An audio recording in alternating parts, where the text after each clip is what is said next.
नमस्कार दोस्तों, स्वागत है आप लोगों का। दोस्तों, अब हम पहुंच गए हैं गुलाब बाग। और गुलाब बाग में देखिए महाराणा प्रताप एक्सप्रेस भी चलती है, जो कि अभी जल्दी शुरू हुई है। दोस्तों, गुलाब बाग उदयपुर का, बल्कि ये कहिए कि राजस्थान का एक बहुत बड़ा पार्क है। ये लगभग 100 एकड़ में फैला हुआ है। और दोस्तों, ये सज्जन सिंह पैलेस के नाम से जाना जाता है, क्योंकि इसको मेवाड़ के महाराणा सज्जन सिंह ने 1881 में बनवाया था। और ये सज्जन सिंह निवास था पहले, और आज़ादी के बाद ये गुलाब बाग पार्क हो गया। एक बात और दोस्तों बताना चाहूँगा कि गुलाब बाग पार्क होने का एक कारण ये भी है कि इस पार्क में गुलाब की बहुत सारी प्रजातियां लगी हुई हैं। यहाँ पर बहुत सारे तरह तरह के पौधे हैं, काफ़ी घना जंगल है। दोस्तों, गुलाब बाग को बड़ा बाग के भी नाम से जानते हैं। और इसके खुलने का टाइम सुबह 8 से शाम के 6 बजे तक रहता है। और इसमें एंट्री फीस 25 रुपये है। दोस्तों, यहाँ बच्चों की टॉय ट्रेन चलती है। बच्चों की क्या, इसमें बड़े भी बैठ सकते हैं, जिसका कि 50 रुपये प्रति व्यक्ति टिकट है। और दोस्तों, ये ट्रेन आपको पार्क का एक चक्कर लगाती है। देखिए टॉय ट्रेन इधर आ रही है, और बड़ा ही अच्छा अनुभव होता है इस टॉय ट्रेन में बैठने का। तो अगर आप कभी आए यहाँ और अगर बच्चों के साथ आएँ तो टॉय ट्रेन में बैठने का आनंद ज़रूर। दोस्तों, ये ट्रेन लौकुश स्टेशन से चलती है और चक्कर लगा करके फिर आके लौकुश स्टेशन उतार देती है। और दोस्तों, टॉय ट्रेन के अलावा इसमें एक बहुत बड़ी लाइब्रेरी है, जिसको कि विक्टोरिया म्यूजियम या सरस्वती लाइब्रेरी के नाम से जाना जाता है। काफ़ी बड़ी लाइब्रेरी है और इसमें लगभग 32,000 पुस्तकें रखी हुई हैं, जो कि अपने आप में एक बहुत ही बड़ा रिकॉर्ड है। तो आप वहाँ भी विज़िट कर सकते हैं, लाइब्रेरी भी देख सकते हैं। दोस्तों, उसके बाद यहाँ पर मंदिर भी है, हनुमान जी का मंदिर है अंदर, वहाँ भी आप दर्शन कर सकते हैं। दोस्तों, यहाँ सबसे महत्वपूर्ण जो है वो नौलखा महल है, जो कि एक सांस्कृतिक और आध्यात्मिक जागृति का प्रतीक है। दोस्तों, ये नौलखा महल पहले यहाँ के 72वें महाराणा सज्जन सिंह जी का अतिथि गृह हुआ करता था। 10 मार्च सन 1882 में स्वामी दयानंद सरस्वती जी महाराणा सज्जन सिंह के निमंत्रण पर यहाँ आए। और दोस्तों, इसी नौलखा अतिथि गृह में वो लगभग 6.5 महीने रहे। और यहीं पर उन्होंने बहुत ही पवित्र और बहुत ही जो आजकल के लिए उपयोगी ग्रंथ है सत्यार्थ प्रकाश, जिसका कि आप लोगों ने नाम सुना होगा और बहुत सारे लोगों ने इसको पढ़ा भी होगा, उसकी रचना यहाँ पर स्वामी जी ने रह करके की। 6.5 महीने लगभग रहे। और दोस्तों, इस महल में कई दीर्घाएं हैं, और उन दीर्घाओं में आपको 16 संस्कार की दीर्घा है, आर्य साहित्य की दीर्घा है, जिसमें आर्य साहित्य की तमाम किताबें बिक्री के लिए रखी गई हैं। महर्षि दयानंद सरस्वती के भारत में प्रचार प्रसार यात्रा का वर्णन है। महर्षि स्वामी दयानंद सरस्वती की जीवन चित्रावली बहुत ही सुंदर तरीके से दिखाई गई है। और दोस्तों, सत्यार्थ प्रकाश में 14 समोल्लास हैं, तो इसमें 14 स्तंभ टावर है। सत्यार्थ प्रकाश का टावर बना हुआ है, बहुत ही सुंदर है। मैं आपको सारी चीज़ें दिखाऊंगा। और इसमें एक थिएटर भी है, जिसमें वैदिक ज्ञान, महाराणा प्रताप की जीवन पर आधारित और हिंदी साहित्य, स्वामी दयानंद सरस्वती आदि के बारे में 10 से 15 मिनट के वीडियो भी दिखाए जाते हैं दर्शकों को, जो कि बहुत ही रोचक और बहुत ही सुंदर होता है। दोस्तों, ये है नौलखा महल। जो कि 1992 को सत्यार्थ प्रकाश न्यास को सौंप दिया गया। और चलिए देखते हैं अंदर। ये इसका मुख्य कार्यालय है बाहर। यहाँ आपको अंदर जाने के लिए टिकट लेना पड़ता है। टिकट लेने के बाद आप अंदर जा सकते हैं।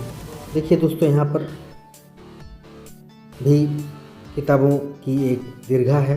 बहुत सारे आर्य साहित्य यहाँ रखे हुए हैं और भारत के महापुरुषों की एक चित्रावली यहाँ पर बनी हुई है, बहुत ही सुंदर। सत्यार्थ प्रकाश भवन।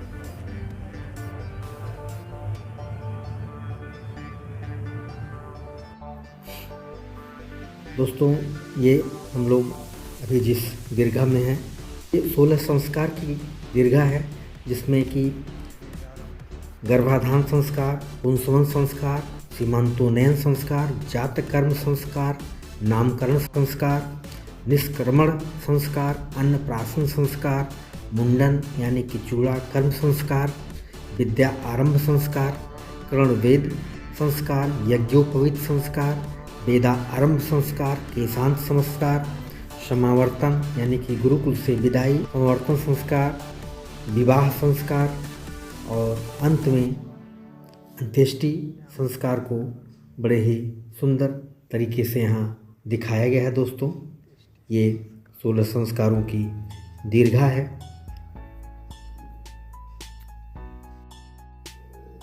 दोस्तों, यहीं पर अंदर एक थिएटर है, जिसमें कि महाराणा प्रताप, स्वामी दयानंद सरस्वती और वेद और आर्यों के बारे में बहुत ही अच्छे छोटे छोटे क्लिप दिखाए जाते हैं।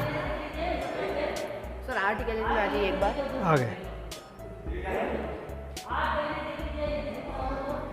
देखना है।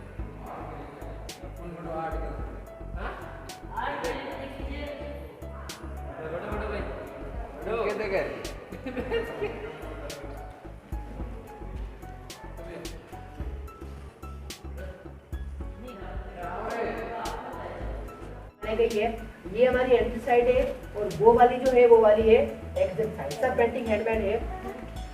ये है हमारा पहला पॉइंट। और यहाँ पे कुछ नहीं, आप यहाँ इलाको संवेद का, इन्होंने जो वेद का ज्ञान था वो दिया ब्रह्मा जी को। तो ब्रह्मा जी को आज संसार में सबसे पहले 4 वेद का ज्ञान चतुर्वेदी हुए। तो अब क्या हम किसी मंदिर वगैरह में मतलब कोई फोटो वगैरह देख। दोस्तों, हम लोग वेद दीर्घा में हैं और इसमें स्वामी दयानंद जी, देखिए, जो मेवाड़ के महाराणा थे सज्जन सिंह, उनके साथ इस सज्जन सिंह की का चित्र है। और इसमें स्वामी जी जो भारत भ्रमण किया उन्होंने और हर जगह ज्ञान का प्रचार प्रसार किया, उसका बड़ा ही सुंदर तरीके से चित्रण दिखाया गया है। उनके गुरु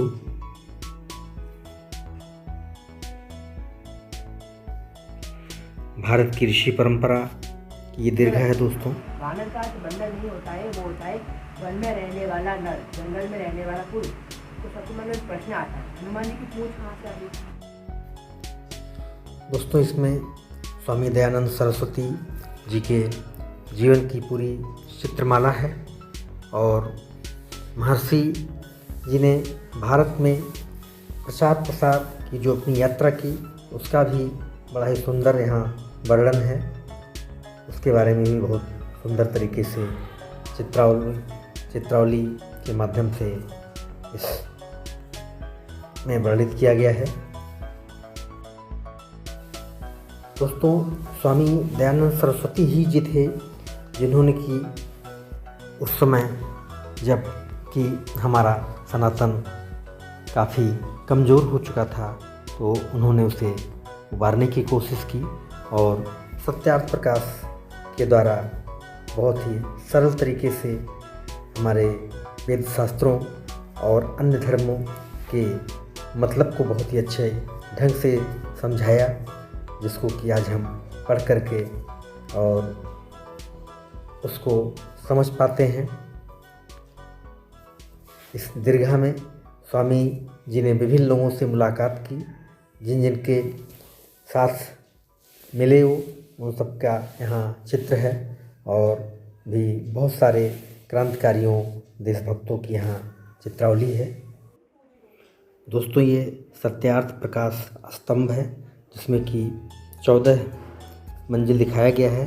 चूँकि सत्यार्थ प्रकाश में 14 समुल्लास हैं, उन 14 समुल्लासों को यहाँ संक्षिप्त रूप से बहुत ही सुंदर तरीके से प्रदर्शित किया गया है इस स्तंभ के माध्यम से।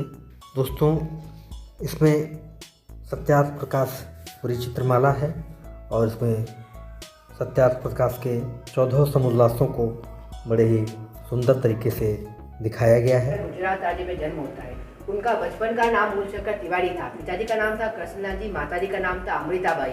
पिता पक्के शेर थे, इस कारण से उनका नाम मूलशंकर रख दिया। 8 वर्ष जब उनकी उम्र होती है, पिताजी उनको उपनयन संस्कार को यज्ञोपवीत इनको दिलवाते हैं। जब 14 वर्ष की उम्र होती है, पिताजी कहते हैं आज महाशिवरात्रि, इसका तुम रखो व्रत। इन्होंने व्रत रखा, देखा चूहे शिवलिंग पर चढ़कर उछल मचा रहे हैं। कहा पिताजी ये कौन से ईश्वर है जो खुद की रक्षा नहीं कर पा रहे हैं, कोई संसार की रक्षा कैसा करेंगे। तो पिताजी कहते हैं तो सच्चे शिव नहीं, उनका प्रतीक है सच्चे शिव कैलाश पर है। उनका मुझे सच्चे ईश्वर की खोज है। यहाँ पर मूर्ति छोड़ दिया और सच्चे ईश्वर की खोज में मन में वैराग्य पड़ गया। सच्चे ईश्वर की खोज में छोटी बहन की मृत्यु हो गई, मन में वैराग्य हुआ, मृत्यु क्या होती है, मुझे मृत्यु पर विजय प्राप्त करनी है। वो वैराग्य के मन में प्राप्त करना, मृत्यु पर विजय प्राप्त करना। माता पिता को भी शादी करते सबसे अच्छा उपाय है उसे दूर करने का, विवाह मतलब इनसे वैराग्य से दूर करने का। जब धूमधाम शादी की तैयारी उसमें कर सके करे जाते हैं। बहुत सारे डोंगी जैसा होता है वैसे ही पहले रूखी मठ का मठाधीश कहता है कि स्वामी जी रूखी मठ का धन है, बहुत पैसा है। रूखी मठ का मठाधीश कहता है सब आपका हो जाएगा तो स्वीकार कर लो, मेरे पास कोई नहीं है। स्वामी जी कहते हैं पैसे ज़्यादा तो पिता के पास छोड़ गया है, धन की आवश्यकता होती पिता के पास यहाँ पर नहीं आता। जंगल में घूमते घूमते एक अलकनंदा नदी आ गई, कोई रास्ता नहीं दिखा, उसमें कूद पड़े। पानी बहुत शीतल था, बहाव बहुत तेज था। इतने नुकीले पत्थर थे, स्वामी जी के बहुत चुभ गए, उससे बाहर तो निकल गए लेकिन चलने की स्थिति में नहीं थे।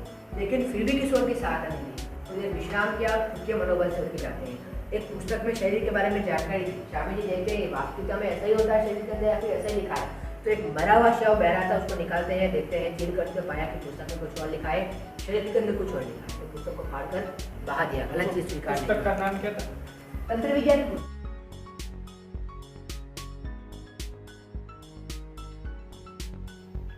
दोस्तों, ये बाहर भी देखिए बत्तख और पक्षियों की प्रतिमाएं बनी हुई हैं, और ये ऑफिस है वही जिसमें बहुत सारे देश प्रेमियों को दिखाया गया है जो महर्षि हुए हैं। दोस्तों, दीवारों पर भी बड़ा सुंदर चित्रांकन है, बड़े ही सुंदर चित्र उकेरे गए हैं। यहाँ एक बार आकर के आप लोगों को अगर कभी भी यहाँ आते हैं इसे देखना चाहिए। बहुत ही सुंदर और आध्यात्मिक और सांस्कृतिक ज्ञान की चीज़ें हैं यहाँ पर। दोस्तों, अब हम चलते हैं और आगे, क्योंकि हमारे पास समय कम है और अभी बहुत सारी चीज़ें देखना बाकी हैं। दोस्तों, ये एक आगे पार्क है, पार्क की तरफ चलते हैं। काफ़ी बड़ा है, चूँकि 100 एकड़ में फैला हुआ है, तो घूमने के लिए आपको कम से कम 1 से 1.5 घंटे चाहिए होते हैं। ये देखिए, इधर बच्चे पार्क में खेल रहे हैं, कुछ बच्चे ये हाथी की सवारी कर रहे हैं और उधर बच्चे क्रिकेट खेल रहे हैं। और दोस्तों, यहाँ सुबह शाम टहलने वाले लोग भी आया करते हैं जो कि प्रतिदिन टहलते हैं। इधर आगे की तरफ चलते हैं। इधर दोस्तों बर्ड सेंचुरी है। अब हम तो अंदर भी जाएंगे नहीं, क्योंकि वहाँ जाने का मतलब है कि टाइम लग जाएगा। मैं आपको बाहर से ही दिखाता हूँ। अंदर बर्ड पार्क है और ये उसकी टिकट दर है अंदर जाने के लिए। अगर आप चाहते हैं अंदर जाना तो आप टिकट लेकर के अंदर जा सकते हैं।